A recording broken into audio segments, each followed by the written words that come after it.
Dhaleshwari feeling স্টেশনের শতাধিকারীর সহযোগিতায় কেশব স্মারক সংস্কৃতি সুরভির পক্ষে শুক্রবার উত্তর নারায়ণপুরের বর্ণিরপাড় এলাকার বন্যায় বিধ্বস্ত ২০০টি পরিবারের মধ্যে চাল, ডাল, সয়াবিন ইত্যাদি বিতরণ করা হয়।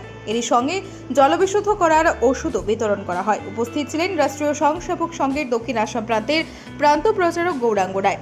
উল্লেখ্য, বৃহস্পতিবারও শালচাপড়া ও উত্তর নারায়ণপুর অঞ্চলের বিস্তীর্ণ এলাকায় কেশব স্মারক সংস্কৃতি সুরবীর সেবা ভারতী দক্ষিণ আসাম প্রান্তের ব্যবস্থাপনায় ও মারোয়ারি যুব মঞ্চের সহযোগিতায় বড় ট্যাঙ্কার গাড়ি দিয়ে বিশুদ্ধ পানীয় জল বিতরণ করা হয়েছে।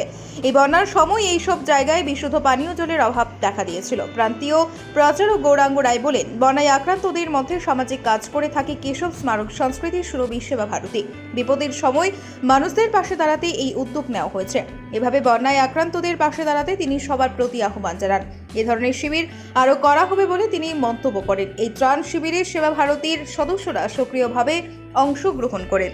এসইউসিআই কমিউনিস্ট দলের কাছাড় জেলা কমিটির এক প্রতিনিধি দল শুক্রবার শিলচর শহরের সরকারি বালক উচ্চ মাধ্যমিক বিদ্যালয়, সরকারি বালিকা উচ্চ মাধ্যমিক বিদ্যালয় সহ বিভিন্ন ত্রাণ শিবিরে আশ্রয় নেওয়া অসহায় মানুষের সাথে দেখা করে তাদের খোঁজ খবর নিয়েছেন। শিলচর সোনাই রোডে জমাজলের সমস্যাটি এক বিরাট সমস্যায় পরিণত হয়েছে। সড়কের এই জরাজীর্ণ অবস্থায় জীবনের ঝুঁকি নিয়ে রাস্তা দিয়ে প্রত্যেক দিন কয়েকশো ছোট বড় যানবাহন চলাচল করে থাকে এবং আশপাশের বাইলেনগুলোতে প্রত্যেক বছর বর্ষার সময়ে বিরাটভাবে কষ্ট পোহাতে হয় স্থানীয় বাসিন্দাদের।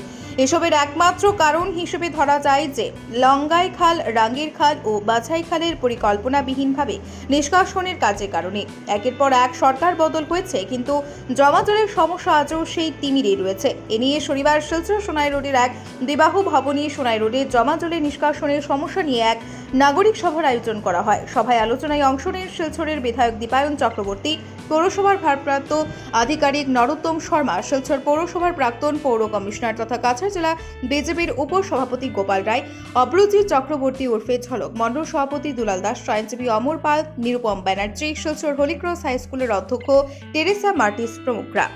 ব্যুরো রিপোর্ট, আজকের বরাক। আমি মনে করি এটা একটা সলিউশন হতে পারে।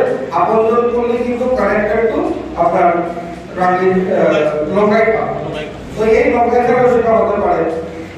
এখন লঙ্কাই খালের উপর আমি যে কাজগুলো করেছি বা আমাদের সরকার যে কাজগুলো করেছে সেটা আমি আপনাদেরকে একটু বলতে চাই। কমিটিতেও বলেছি, এবারও বলছি যে আমি প্রপোজাল দিয়েছিলাম বোথ সাইড গার্ডওয়াল। প্রত্যেকটা খালে কিন্তু বোথ সাইড গার্ডওয়াল আমি বিধায়ক কর্পোরেট প্রপোজাল দিয়েছি। কেন দিয়েছি? আমরা দেখতে পেয়েছি ছোটবেলা থেকে যে কংগ্রেসের অপশাসনের জন্য নালা, খাল, রাস্তাঘাট মানে এনক্রোচ হয়েছে। সেটা মানুষের দুষ্কার, কোনো শাসন ব্যবস্থা ছিল না, মানুষের দুষ্কার ছিল। আমাকে বলতে হবে সেটা আমার জমিন না।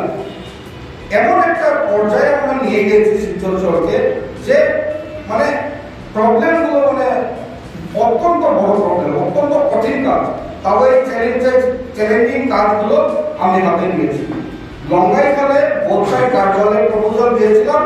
আমি ধন্যবাদ জ্ঞাপন করতে চাই মাননীয় মুখ্যমন্ত্রী ডক্টর হিমন্ত বিশ্ব শর্মা মহাশয়কে। উনি নগরীয় পথ নির্মাণের যে স্কিম, এই স্কিমের মাধ্যমে উনি ইতিমধ্যে স্যাংশন করেছেন, টেন্ডার হয়েছে। আফটার ইলেকশন এই টেন্ডার অ্যাওয়ার্ড করে দিয়েছেন, কন্ট্রাক্টর পেয়ে গেছে।